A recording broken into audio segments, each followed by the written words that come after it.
sécheresse et la famine comme ressurgis du passé. Elle menace des familles entières et tue d'abord les enfants à petit feu.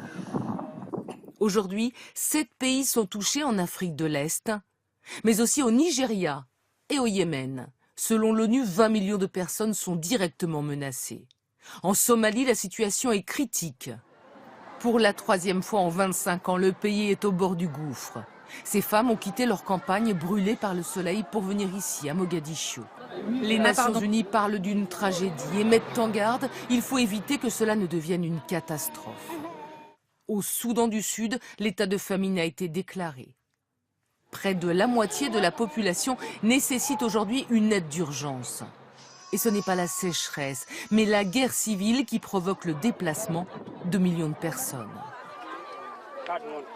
Cette jeune maman est très inquiète. Son enfant souffre de malnutrition sévère. Elle a risqué sa vie pour fuir les combats et venir dans ce dispensaire. Avant la guerre, la vie était normale, mais maintenant tout est hors de prix.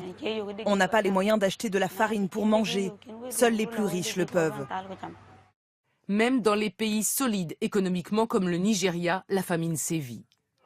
Là aussi, la guerre chasse les civils de leur village, attaqués par le groupe terroriste Boko Haram. Boko Haram tue des gens, plus de 3000 personnes.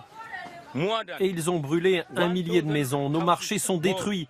On ne trouve plus de nourriture. Dans les zones les plus dangereuses et les plus isolées, les Nations Unies larguent par avion de la nourriture. L'ONU demande plus de 4 milliards d'euros aux donateurs pour venir en aide à tous les pays touchés par la famine.